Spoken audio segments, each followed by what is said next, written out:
माझं नाव विकास आनंद केसकर. मी आमची तिसरी पिढी आहे हे बकऱ्यांची रिंगणची.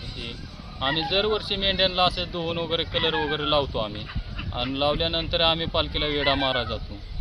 काय आजोबांच्या पिढीत आमच्या एक देवीचा आजार आला.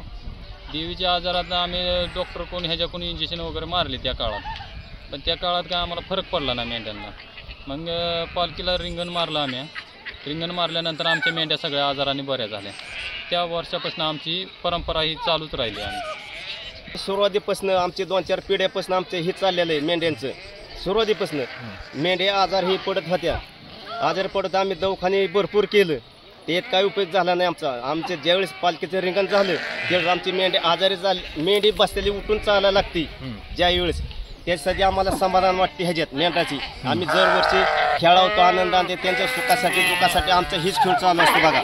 हे आम्हाला सुख आहे सगळ्यात. आम्ही खेळावतो मेंढ्या ह्या, ते आमचं समाधान आहे सगळी. आणि हे खेळ जे आहे ना ही परंपरा आमची पहिलीपासून चालू आहे, आताच नाही. आमच्या आजोबा पंजोबापासून 4-5 म्हणजे आमची 4थी-5वी पिढी असेल. मग आमचा आजोबा आम्हालाच कळत नाही तर आपल्याला कुठल्या काळात ती जुनी माणसं त्यापासून जुनी माणसापासून आपल्याला कळतं. ही त्यापासून आमची पिढी आमची वस्तू चालू आहेत आमची.